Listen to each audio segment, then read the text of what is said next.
esqueletos en la cumbre del cerro y necesitamos saber cómo llegaron allí. ¿Pueden explicar lo que sucedió? ¿Por qué estas personas pacíficas se convirtieron en asesinos? Nunca antes había visto algo parecido. Algo pasó, algún acontecimiento especial. Luchando por sobrevivir.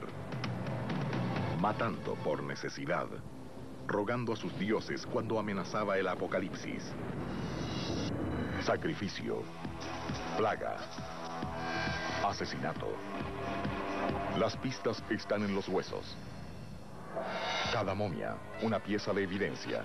Un caso que deberá resolver la nueva generación de investigadores de momias. Los huesos no mienten. El rompecabezas que estaba esperando. Los muertos no se sepultan solos, alguien los entierra. Y debemos investigarlo todo. Haremos todo lo necesario. Ellos utilizarán la tecnología de punta de la ciencia forense para resolver misterios en todo el mundo. Despertando a los muertos para que cuenten sus historias.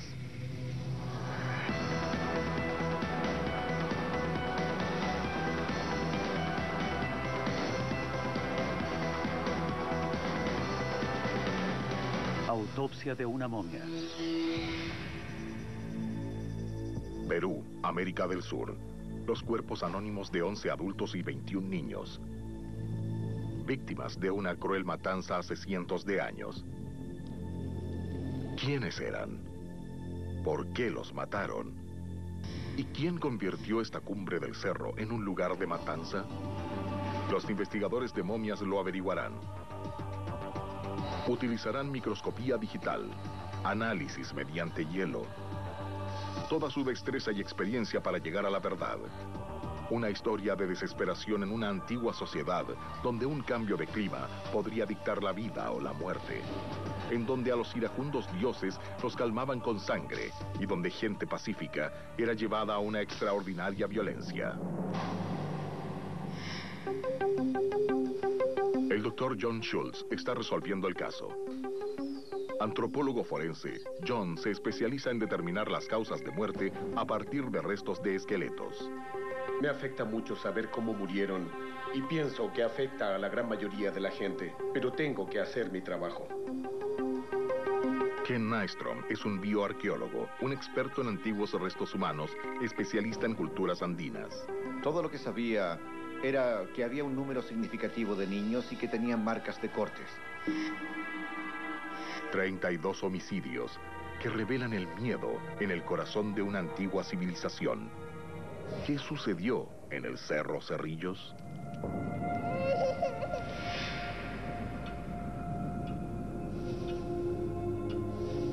Cementerio de Guerreros.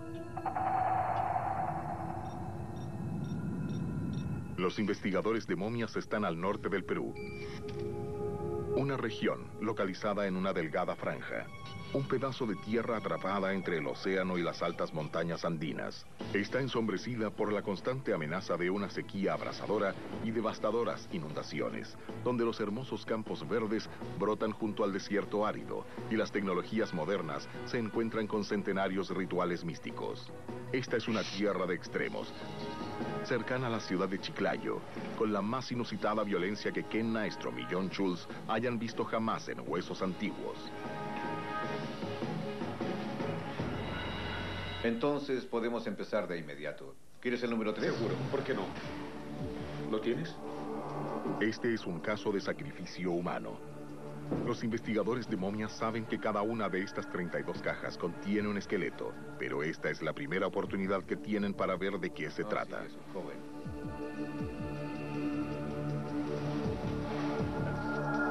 Mira, Hay importantes marcas de corte.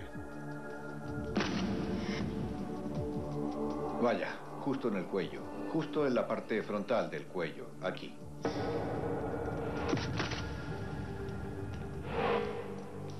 Antes han visto sacrificios humanos, y los arqueólogos que encontraron estos cuerpos les advirtieron lo que verían. Pero los investigadores de momias no están preparados para este grado de violencia. Curioso. Nunca antes había visto algo parecido. Algo pasó, algún acontecimiento especial. Tienen una misión muy clara. ¿Pueden explicar estas muertes? No solo tienen que explicar cómo murieron estas personas, sino por qué. ¿Quién desencadenó esta matanza? Esta es la cumbre del Cerro Cerrillos, un lugar impresionante. Un hito local y el lugar donde se aniquiló a 32 personas. Cuando los operarios de la construcción comenzaron a excavar las bases para estas antenas, vieron aparecer los cuerpos.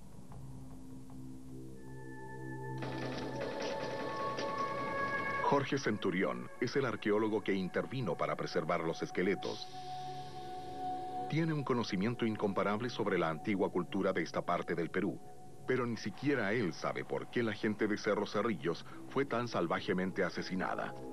¿Podrán explicar los investigadores de momias la crueldad que han descubierto aquí? Su primera pista es la geografía del paisaje. Esta cima está entre otras dos cumbres.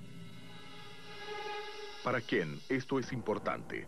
Este debió ser un sitio sagrado para los antiguos pueblos andinos. Allá tenemos el Cerro Reque. Y a la mano izquierda tenemos el Cerro Dete.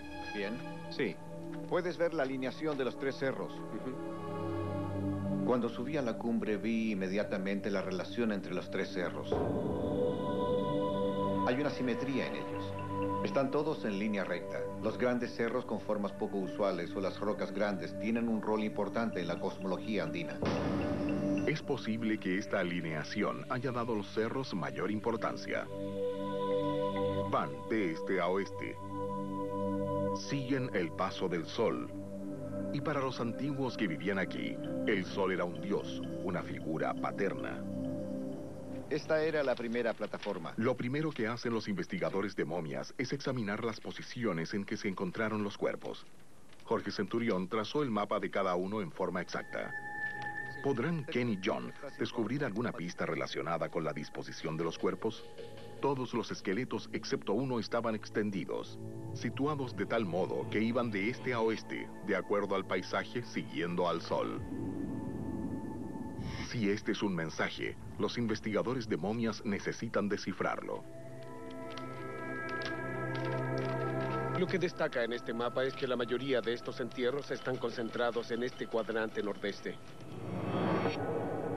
Mirando el mapa, pueden observar que junto a los cuerpos de las víctimas, los arqueólogos también encontraron las ruinas de un edificio.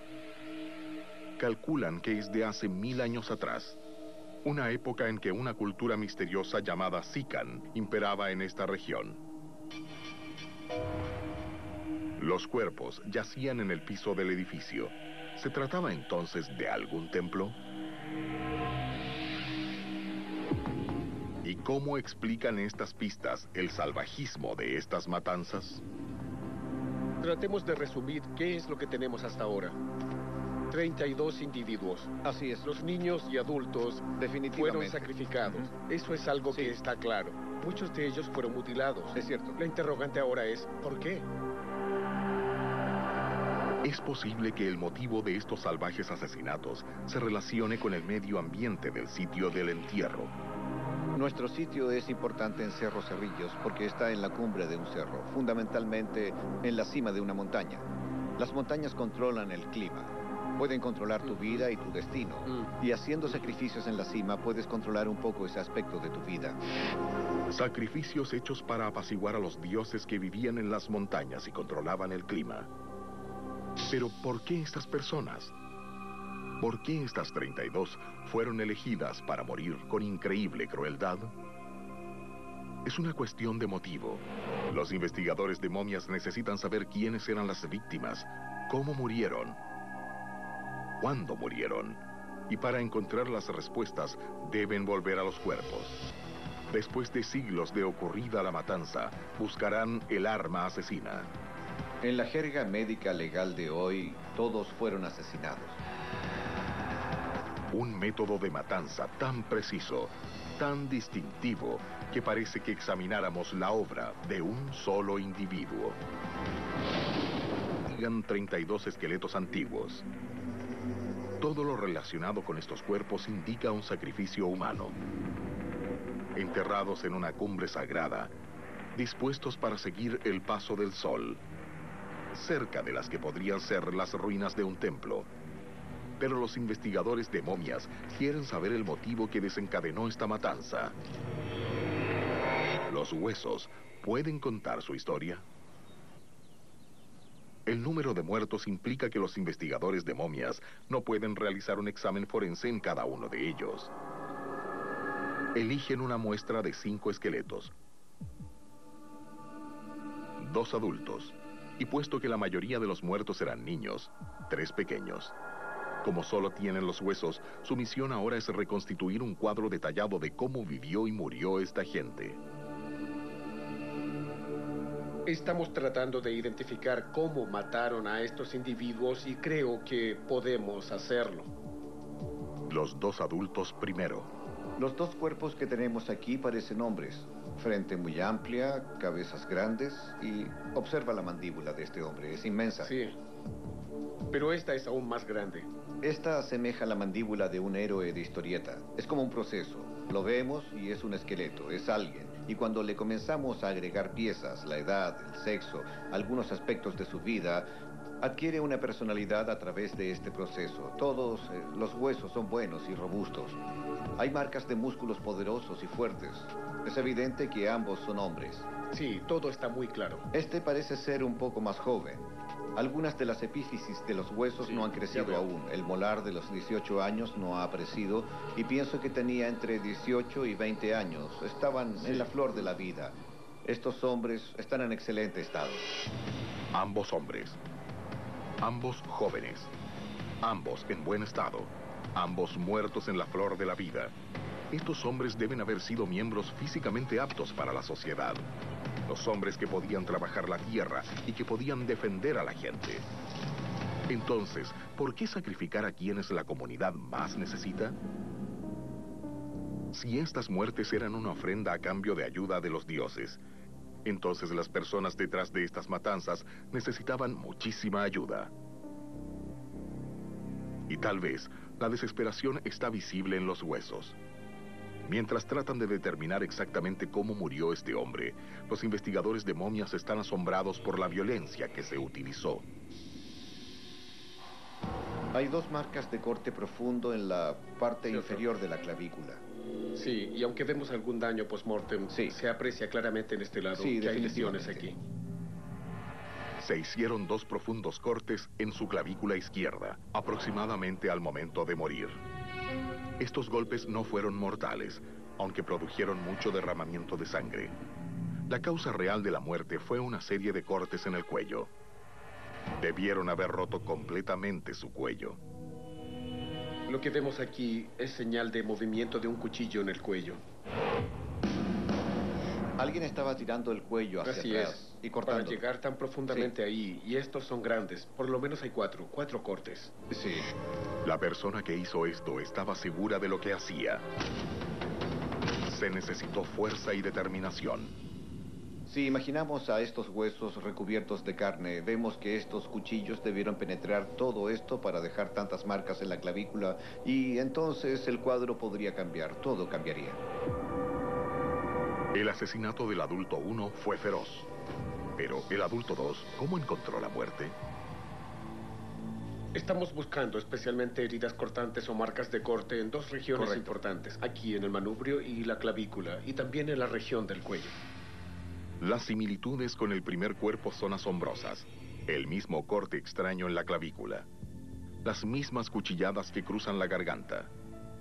La única diferencia es que la violencia utilizada en este cuerpo es aún más extrema.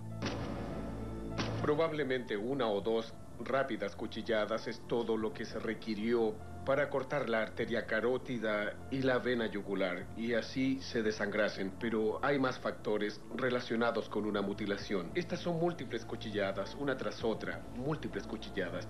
Pero lo interesante aquí es que tenemos marcas muy profundas y creo que no se trata de cuchilladas, sino que lo más probable es que sea algo aún más grave, como un hachazo. Cierto. Eso pudo penetrar el hueso tan profundamente, causando varias lesiones traumáticas.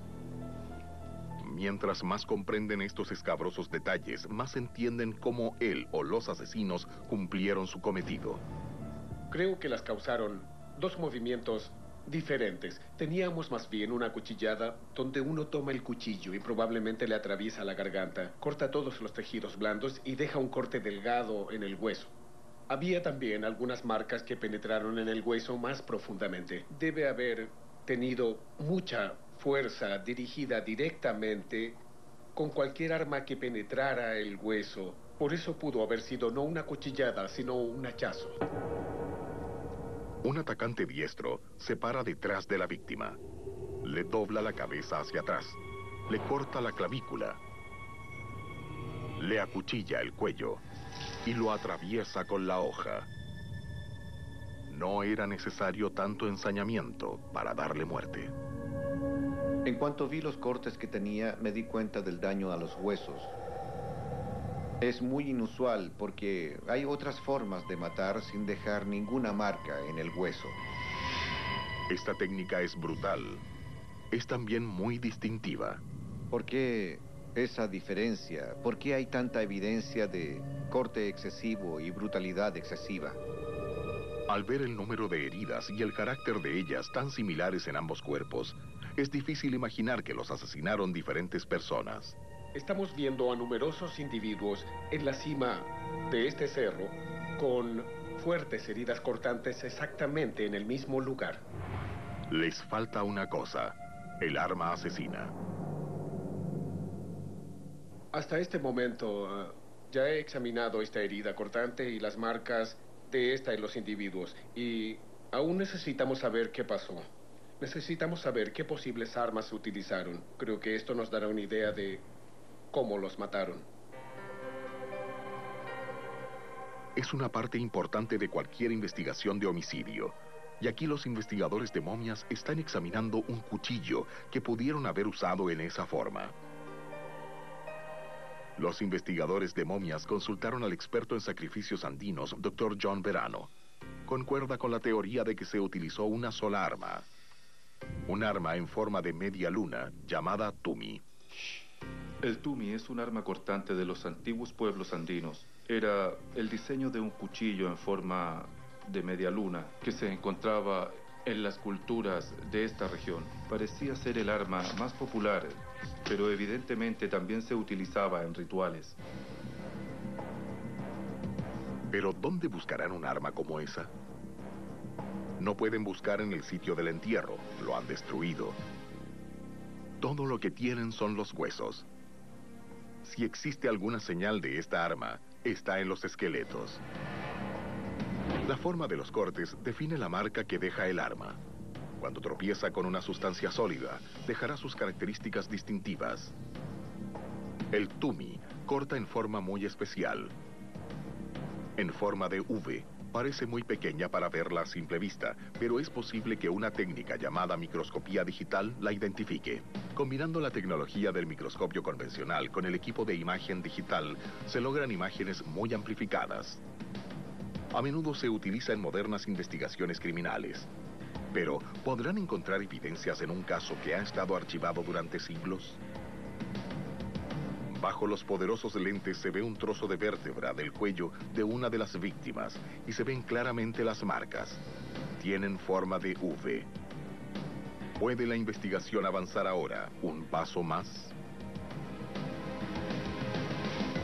De sacrificio humano.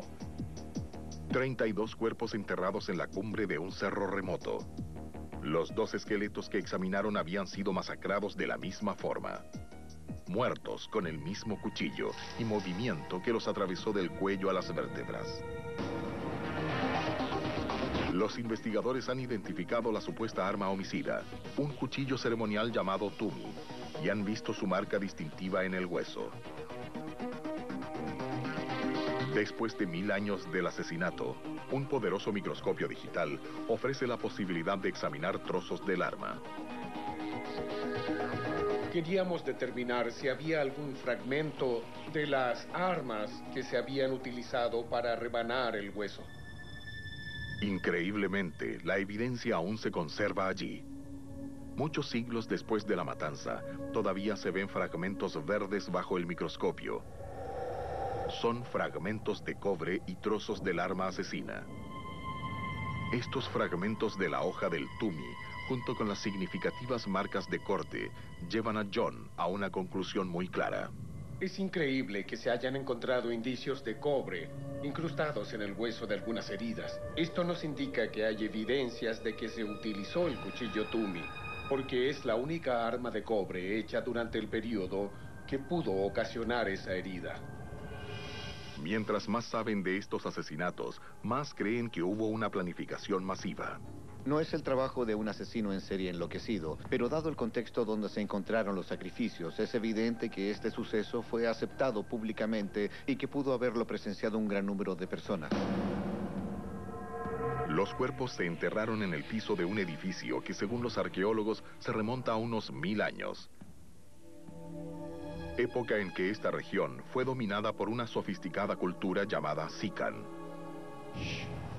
Ken y John se dirigen 48 kilómetros al norte del sitio del entierro en Cerro Cerrillos, a la que una vez fue la antigua capital de los Sican. Hoy está oculta en la selva. Lo que parece un cerro es en realidad una pirámide construida hace más de 1000 años. Estas ruinas indican una civilización muy desarrollada. Hagen Klaus es un experto en cultura Sican. Bien, ahora caminamos por el complejo arqueológico llamado Batán Grande. Este fue el epicentro, fue la capital entre el 900 después de Cristo hasta el 1100 después de Cristo.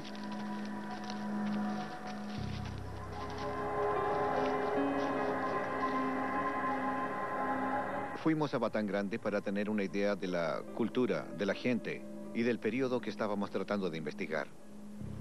Construida hace cientos de años, un día esta fue una próspera ciudad. Aquí se levantaron 12 pirámides de ladrillos de adobes. Cada una era un poderoso símbolo de riqueza, trabajo y fe religiosa. Para nosotros es difícil comprender que una sociedad capaz de tal sofisticación fuera también capaz del salvajismo que vimos en Cerro Cerrillos. Esta fue una sociedad muy compleja. Al parecer hubo unos 4 grupos étnicos importantes. Esta comunidad era probablemente bastante armoniosa, en diversos niveles. No hay señales de guerras, ni evidencia de peleas, ni tampoco discordias entre los diferentes grupos de personas. Pero persiste el hecho de que esta gente, aparentemente amante de la paz, ocasionó algunas de las muertes más violentas que hayan visto los investigadores de momias. Podría ser que la explicación estuviera a su alrededor, en las ruinas. Los antiguos pueblos Sican construyeron estas pirámides como medio para alcanzar a sus dioses. Los dioses, que según ellos, creían que controlaban el clima y su destino, y a quienes debían rendirle honores.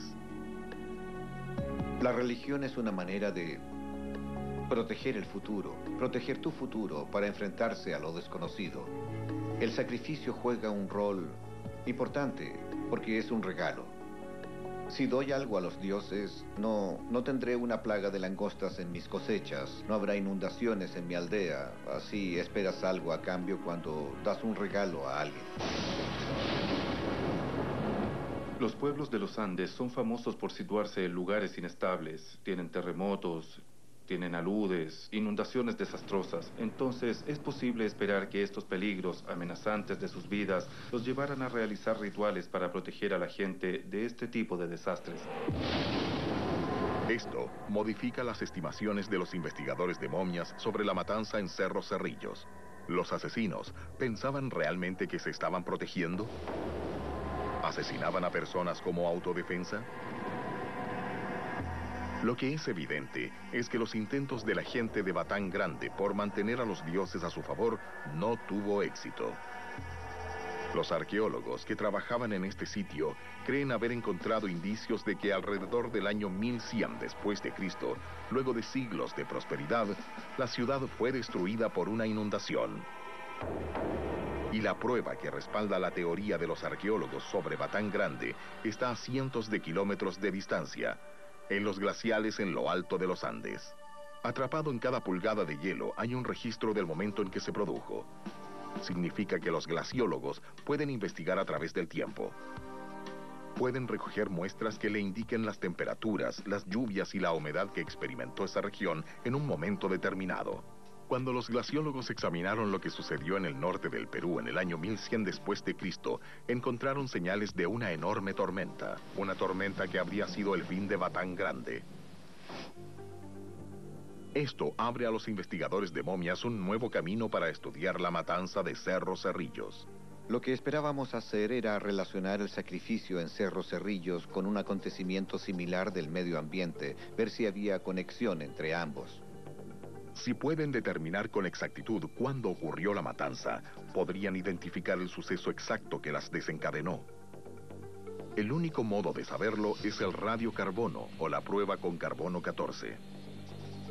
Llevamos muestras de huesos para la prueba con carbono 14, para ubicar, en términos de tiempo, cuando estas personas estuvieron en ese lugar.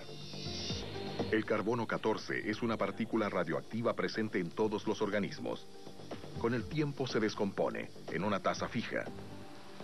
Si podemos medir el contenido de carbono 14 que queda en una muestra de hueso, podremos precisar cuándo murió el individuo. Con esta información, los investigadores de momias podrán decir por qué sucedió la matanza. Pero esta no es la historia completa. Aún tienen que enfrentar la parte más difícil de este misterio. 2/3 de los cuerpos hallados en la cima del cerro eran niños pequeños. ¿Por qué asesinaron tantos niños en Cerro Cerrillos? Los de 32 personas en la cumbre de un cerro remoto trataban de apaciguar a sus dioses, que según creían, controlaban el clima. Pero aún no han afrontado el hecho de que la mayoría de estos cuerpos eran niños.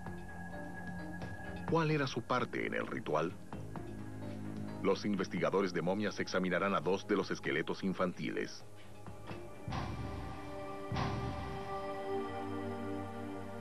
Es evidente que este individuo es mayor.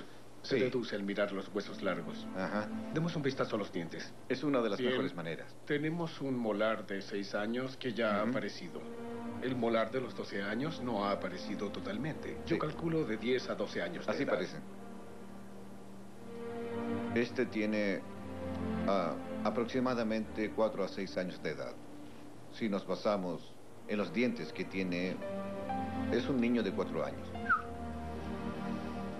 Para mí, tratar con niños es siempre más inquietante. Pienso que es una buena palabra para eso, porque, sabes, este era solo un niño.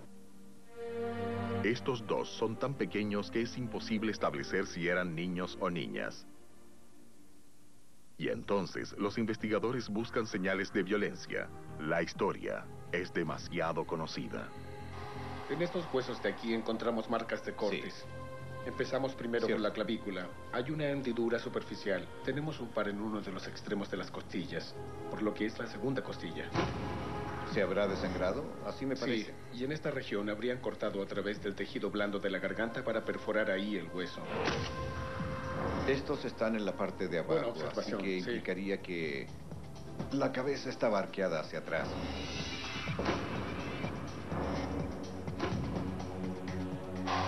Las marcas de cortes en este niño me parecen mucho más serias. Las primeras están en la clavícula izquierda y son verticales.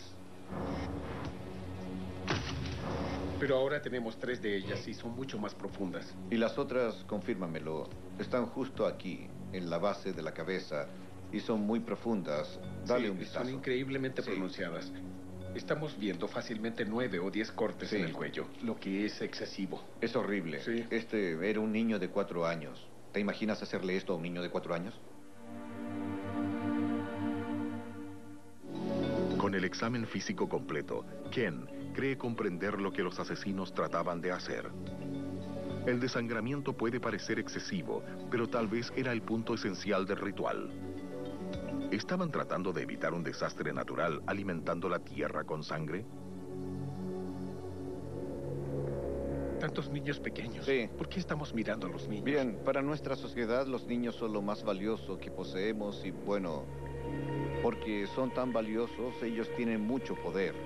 Y si estás en medio de una catástrofe climática y necesitas cambiar algo o cambiar tu destino, Sacrificando a un niño y colocándolo en una situación como esta puede ser una señal poderosa, puede ser un símbolo poderoso para cambiar las cosas.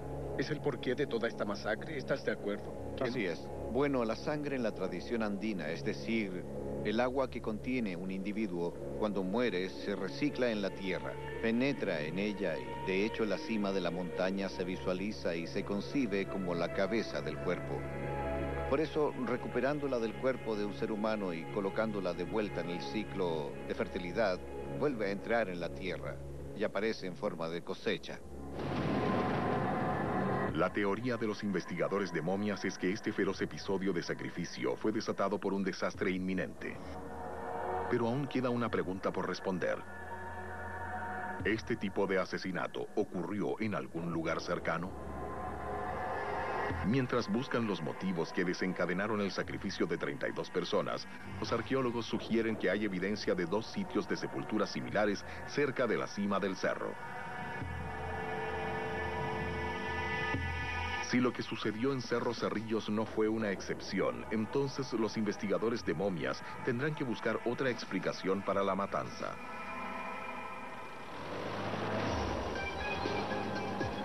John sabe cómo responder rápidamente. Examinará otros sitios posibles para las pistas utilizando una técnica llamada RPT. El RPT es un radar que penetra en la Tierra. Es un aparato de búsqueda geofísica que utilizamos y la ventaja principal es que no tenemos que cavar. Lo he utilizado en sitios arqueológicos y en cementerios para ayudar a ubicar tumbas anónimas. Y también lo he utilizado en casos forenses donde ayudo al Departamento de Seguridad para ubicar a posibles víctimas de asesinatos. Un equipo de expertos ha volado a través de los Andes desde Argentina para unirse a la investigación de John. Para descubrir si hay arquitectura enterrada en esta región, sacaremos primero algunas líneas experimentales transversales para tener una idea de lo que hay bajo tierra. El RPT tiene una antena. La colocaremos en la tierra y la deslizaremos por sobre ella. Mientras lo hace, transmitirá un pulso electromagnético bajo la superficie. La onda será refractada y reflejada de vuelta a la antena indicando vacíos, diferencias de conductividad y de humedad. Lo que hace útil al RPT es que tenemos un monitor al frente que nos entrega una imagen y si fundamentalmente buscamos una tumba y anomalías, nos permite ver si hay algo diferente en el subsuelo, bajo la superficie que nos rodea. Pero el escáner del primer sitio no revela nada. Nada que indique si lo que sucedió en Cerro Cerrillos se repitió en otras partes.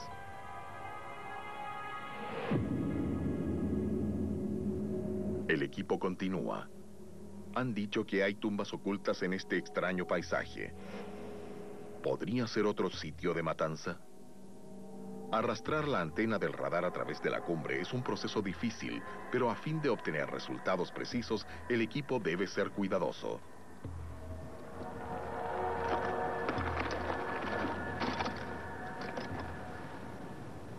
Pienso que no hay nada.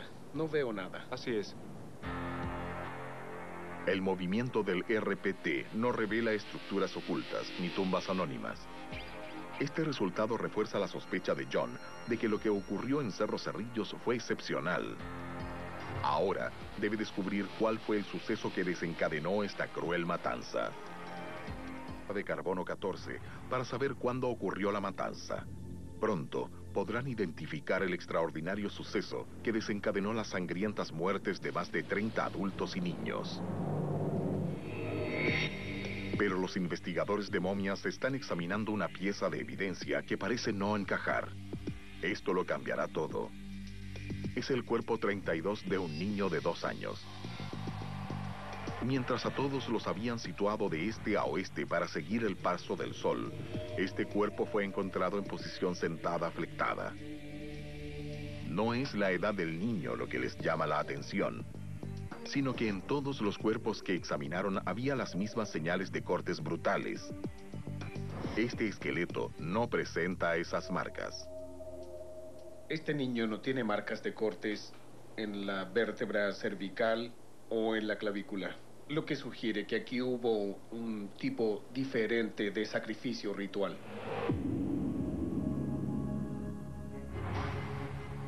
¿Por qué enterraron aquí a este niño? ¿Por qué no está como los otros?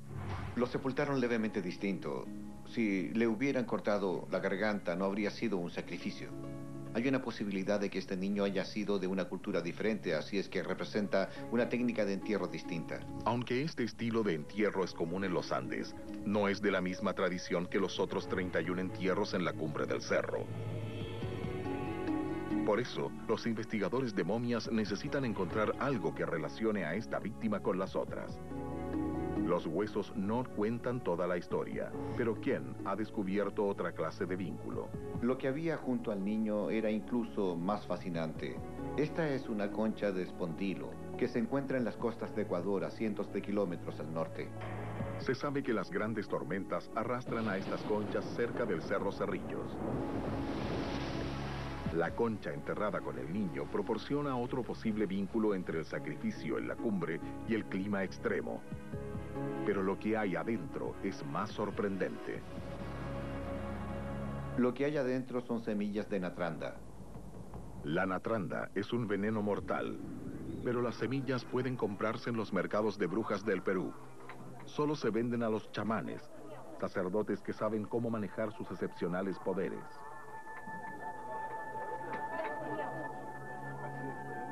Aunque no hay marcas de cortes en los huesos, ello no significa que este niño falleciera en forma natural. Estas semillas son un arma mortal. Las semillas de natranda son un poderoso narcótico.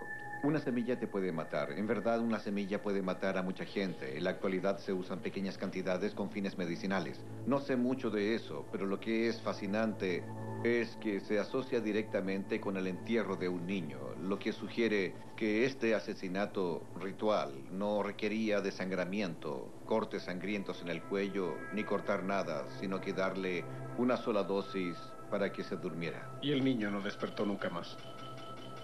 Este niño sigue siendo la víctima de un sacrificio, pero el problema persiste. Mientras algunas culturas andinas envenenaban a sus víctimas para el sacrificio, incluso las drogaban y enterraban vivas, este ritual pertenece a otras culturas y a otras épocas. Ahora, los investigadores de momias enfrentan una horrorosa posibilidad, que más de un grupo llegara a Cerro Cerrillos para sacrificar sus hijos a los dioses. De acuerdo a las marcas en los huesos, esto parecía un incidente único. El exterminio de más de 30 personas es un episodio de extraordinario derramamiento de sangre. Es posible que diferentes personas, en diferentes épocas, tuvieran razones para subir a la cima y matar.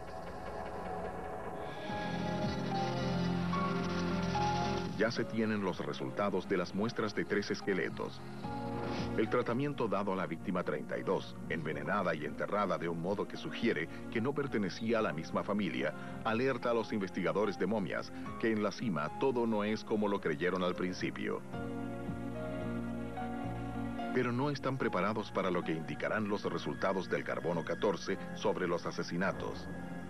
El primer adulto examinado fue, a su vez, el primero en morir. El primero fue el de 18 años con 33 marcas de cortes en su cuello en el año 1250. El niño de 2 años, la víctima del veneno, murió después. El pequeño, sin marcas de cortes, pero con las semillas, murió más tarde, alrededor del año 1350. 100 años los separan. En la época en que murió el bebé, todos los que habían presenciado el primer sacrificio también habían muerto. Y el niño de 4 años de edad, que se encontró con su cabeza casi separada, murió un siglo después. El niño con las marcas de cortes era de antes que los incas llegaran a la costa en el año 1440. Los investigadores de momias enfrentan una serie de enigmas. Víctimas asesinadas probablemente con el mismo tipo de arma, con igual corte en la garganta y los mismos cortes distintivos en los huesos del cuello. Víctimas a las cuales se le dio el mismo tipo de entierro, de este a oeste según el paso del sol. Y la línea de las 3 cimas sagradas. Pero con una diferencia de 2 siglos. ¿Cómo supieron qué hacer los asesinos? ¿Se traspasaba este ritual de padres a hijos?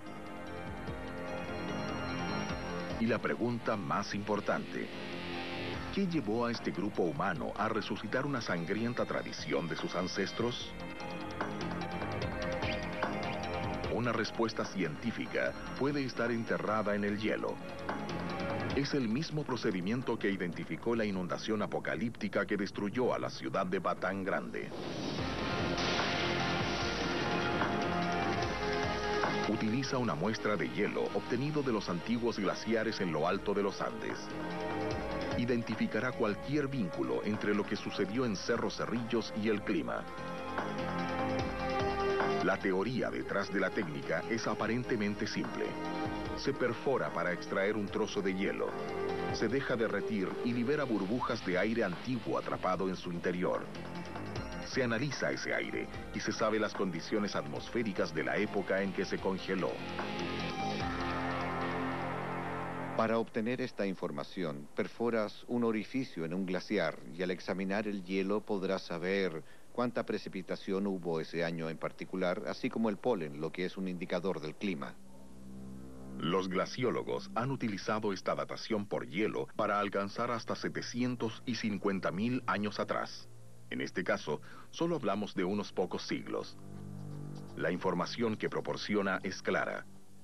Hay evidencia que sugiere que por cada antiguo sacrificio que ocurrió en Cerro Cerrillos, hay un correspondiente periodo de sequía.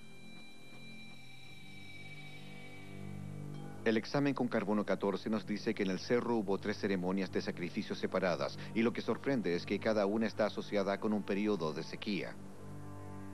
Es posible imaginar lo que sucedió.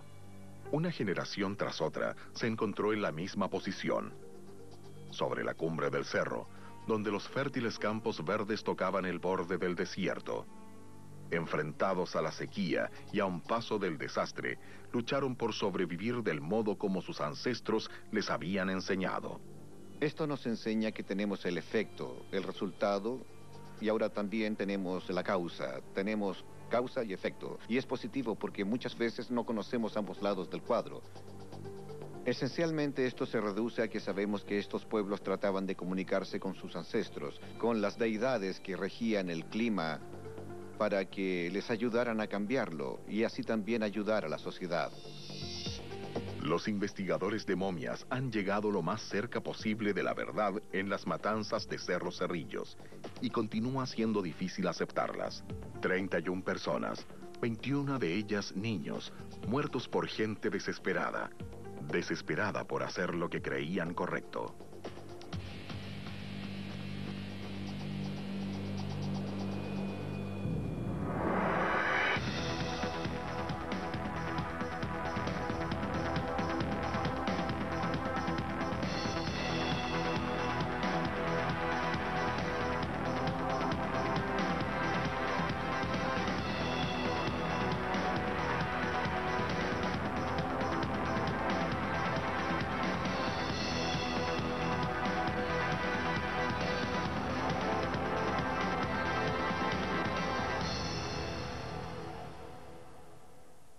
La serie de Discovery Channel que resucita el pasado, armados con la más moderna La aventura del sushi.